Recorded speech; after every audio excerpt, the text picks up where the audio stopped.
Hello everyone, कैसे हैं आप सब? होप सो आप लोग अच्छे होंगे।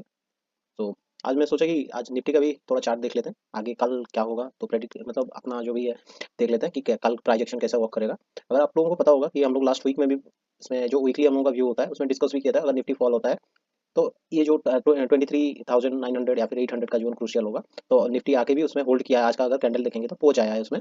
अगर आप ऐसे देखेंगे तो वन डे टाइम पे हम शिफ्ट कर लेते ताकि हम लोगों को जो पिक्चर क्लियर आउट हो, क्योंकि हम लोग निफ्टी में जो भी आप लोग तो ऑप्शन भी करते होंगे।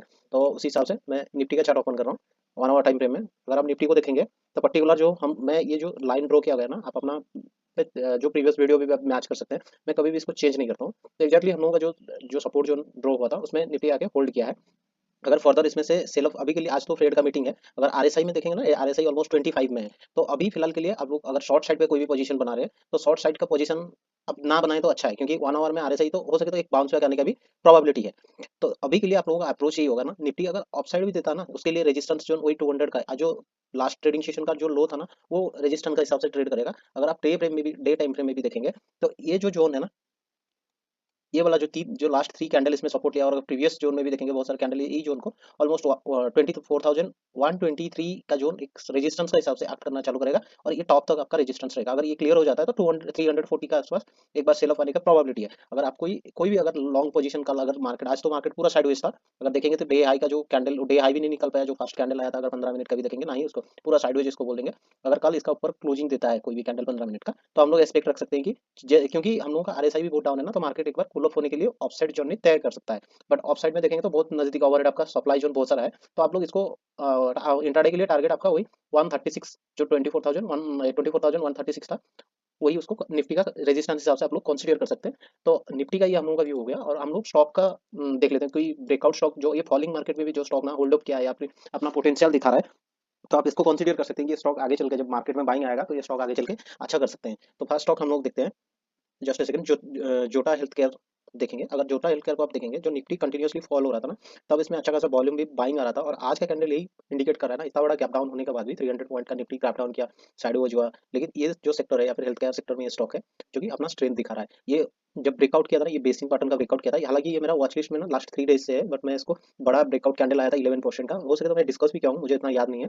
बट ये लेकिन आप देख सकते हैं कि कैसे खड़ा है स्टॉक। तो आप लोग इसको भी कंसीडर कर सकते हैं। अगर इसमें वॉल्यूम जिस हिसाब से बाइंग, जब करेक्शन आया था पूरा ड्राई हो गया था, अभी फिर से वॉल्यूम आना इसमें, और बाइंग साइड का ऑफ साइड जाने का भी कंटिन्यू ये जा सकता है। नेक्स्ट कैंडल, नेक्स्ट स्टॉक देख लेते हैं।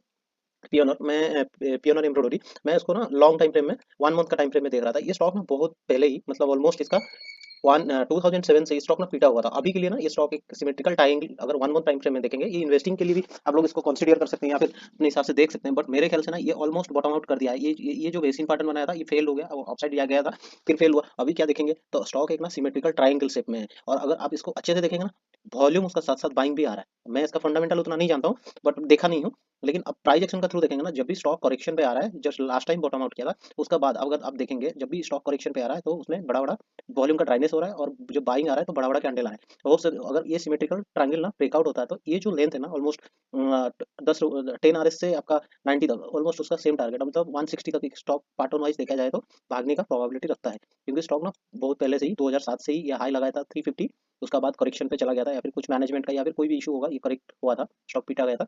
अभी के लिए इसमें सिमेट्रिकल ट्रायंगल बन रहा है। अगर आप लोग डे टाइम फ्रेम में भी इसको देखेंगे तो ये अभी अप्रोच कर रहा है उसका जो 1 मंथ चार्ट में जो बड़ा सा, हम लोग क्योंकि बड़ा टाइम फ्रेम में सपोर्ट रेजिस्टेंस ड्रॉ करते हैं तो उसका वैलिडेशन ज्यादा बढ़ जाता है। अगर आप पियोन और एम्ब्रॉयडरी को देखेंगे ना, अभी 1 डे चार्ट में उसमें बड़ा बड़ा वॉल्यूम कैंडल आ रहा है, और स्टॉक ना होल्ड ऑफ किया है ऐसे फॉलिंग मार्केट में भी। और ऐसे भी आपको बताएगी अभी का थीम जो है, टेक्सटाइल सेक्टर में ज्यादा स्टॉक भाग रहा है। आप देखेंगे लास्ट में हम लोग बहुत सारा स्टॉक टेक्सटाइल का ही डिस्कस किया है, जो कि अरविंद फैशन एंड ऑल।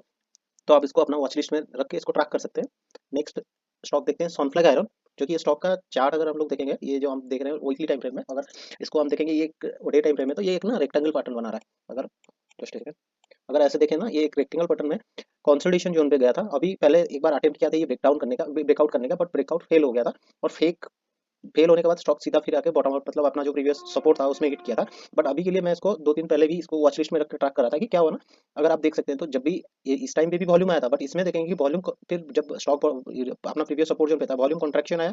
फिर अभी का देखेंगे क्या हुआ कि तब जब ब्रेकआउट किया था उसका फॉलो थ्रू कैंडल नहीं आया था, और उसका साथ साथ वॉल्यूम में भी डिक्रीज आया था। और अभी के लिए देखेंगे ना, वॉल्यूम में बोल नहीं रहा हूँ कि यहाँ पे डिक्रीज हुआ था, यहाँ पे इंक्रीज हो रहा है, नहीं। अगर आप देखेंगे कि ये स्टॉक ब्रेकआउट करके होल्ड ऑफ किया है, अपना जो प्रीवियस जो रेजिस्टेंस था उसमें अब क्लियरली आप कैंडल को समझते हैं तो कैंडल में बॉटम साइड में देखेंगे कि रिजेक्शन ले रहा है, यानी इसमें कुछ पोटेंशियल है। अगर ये स्टॉक ना अपना हाई लेवल ब्रेक करता है तो आप इसमें ये जो कैंडल का ऑलमोस्ट आपका 20-30% होगा। एक सेकंड मैं मेजर भी कर लेता हूँ। आपका 30% इसका पोटेंशियल है कि अभी ये 30% ऑफसाइड अगर प्राइस एक्शन के हिसाब से या फिर चार्ट पैटर्न के हिसाब से हम लोग टारगेट निकालेंगे तो ये फिर 30% ऑफसाइड देने का प्रोबेबिलिटी है। लास्ट स्टॉक हम लोग देखते हैं कि एजीआई ग्रीन स्पेस, अगर इसमें आप देखेंगे ये एक कंटिन्यूशन बेसिन पैटर्न में चला गया था, स्टॉक अप ट्रेंड में गया, फिर उसके बाद कंटिन्यूशन जो बेसिन पैटर्न होता है एक अच्छा सा बेसिन बनाया, जैसे कि 2 मंथ ऑलमोस्ट एक 1 मंथ, हाँ 2 मंथ ले गया ये बेसिन बनाने में। अभी क्या हुआ कि ब्रेकआउट किया स्टॉक, उसके बाद जो मार्केट में सेल ऑफ आ रहा है, अगर आप देखेंगे बहुत सारा सेक्टर में या फिर बहुत सारा स्टॉक अच्छा खासा पीट रहा है, बट ये क्या हुआ है कि जब ब्रेकआउट किया था वॉल्यूम था इसमें, आप देख सकते हैं जब करेक्शन मोड में गया ना, मतलब वॉल्यूम का डिक्लाइनेशन आया या फिर ट्रैक्शन आया, सेलिंग वॉल्यूम भी उतना नहीं है क्योंकि कोई बेचना इसको नहीं चाहा। जब अभी फिर से बाइंग आया ना, आज का कैंडल अगर देखेंगे 7% का मूवमेंट है, बट इसमें वॉल्यूम इंक्रीज हो रहा है, बाइंग साइड का वॉल्यूम इंक्रीज हो रहा है। इसका मतलब यही समझ सकते हैं कि इसमें जो भी बाइंग साइड में पार्टिसिपेशन हो रहा है और बाइंग साइड में ज़्यादा करके पार्टिसिपेशन हो रहा है, और ये स्टॉक अपना फंडामेंटली हो चाहे या फिर मैनेजमेंट वाइज चाहे, स्टॉक आगे चल के अच्छा करने वाला है। तो आपको मैं जो भी आपका स्विंग ट्रेडिंग का रूल बताया था कि आपको स्टॉक अगर 20 EMA का ऊपर ट्रेड होना चाहिए, 50 EMA का, अगर आप कोई भी इंडिकेटर या फिर कोई भी कुछ भी डाल के इसको बैक टेस्ट भी कर सकते हैं या फिर टेस्ट भी कर सकते हैं कि हाँ अपना जो कैरेक्टरिस्टिक हम सेट किए थे उसमें फिट आ रहा है कि नहीं। और नेक्स्ट हम ये नहीं कि मैं आपको जो भी स्टॉक बोल रहा हूँ या फिर अपना वॉच लिस्ट में देखने के लिए बोल रहा हूँ, तो वो अच्छा करेगी नहीं, आप भी खुद से ट्रैक कीजिए। और मैं अपना साइड से मैं दिखा रहा हूँ कि लास्ट डे तो मैं वीडियो अपलोड नहीं किया था, बट लास्ट जो डे बिफोर ट्रेडिंग सेशन में अपलोड किया था कि जो भी स्टॉक हम अपने साथ डिस्कस किए थे, तो हम लोग डिस्कस किए थे अरविंद फैशन उसमें भी, क्योंकि मैं यही स्टॉक आपको ये बताना चाहता हूँ कि अगर कोई स्टॉक में स्ट्रेंथ है तो उसको भले मार्केट में कितना भी सेल ऑफ आए कुछ भी आए वो होल्ड ऑन कर रहा है। अगर आप भी अपना चार्ट में प्रैक्टिकली अगर इसको अच्छे से ट्रैक कर रहे होंगे तो आपको भी पता होगा कि ऑरबिट फैशन उसी पे होल्ड किया है। नेक्स्ट हम लोग डिस्कस किए थे मेरीन इलेक्ट्रिकल, तो आज देख सकते हैं कि सेल ऑफ आने के बावजूद भी अपना जो प्रीवियस रेजिस्टेंस जोन है उसमें स्टॉक सब अब बहुत सारा जो भी आपका प्रिकॉल ये देखिए अपना हाई पे हाई मारा और उसका साथ साथ वॉल्यूम भी इंक्रीज हो रहा है। तो आपको इसमें ये पता चलता है ना कि अगर स्टॉक में पोटेंशियल है तो स्टॉक भले फॉलिंग मार्केट हो या फिर सेलिंग मार्केट, कोई भी मार्केट हो, स्टॉक अपना पोटेंशियल को या फिर मोमेंटम को कैरी फॉरवर्ड करते हैं। तो ऐसा नहीं कि आप वही बोला ना कि मैं जो भी कभी भी सेलिंग आता है ना कोई स्पेसिफिक सेक्टर या फिर कोई भी उसमें ज़्यादा इम्पैक्ट नहीं डालता है, और मार्केट जैसे चलना होता है वैसे ही चलता है। स्टॉक परफॉर्म करते हैं, कुछ स्टॉक आउट परफॉर्म करते हैं, कुछ स्टॉक लैगिंग करते हैं। तो होप सो मैं जितना कोशिश कर रहा हूँ कि आपको फाइनेंशियली या फिर चार्ट का हिसाब से मैं जो भी सिखाऊँ आपको डिलीवर करने के लिए। और आपको ये वीडियो अच्छा लग रहा है तो अपना फ्रेंड्स या फिर कोई भी जो आपका फ्रेंड सर्कल में या फिर रिलेटिव जो चाहते हैं कि मतलब स्विंग ट्रेडिंग सीखने के लिए, तो उनको आप रिकमेंडेशन कर सकते हैं। और आज के लिए थैंक यू, और इतना ही आज के लिए, और मिलते हैं फिर जल्द कुछ अच्छा वीडियो के साथ और लर्निंग वीडियो के साथ।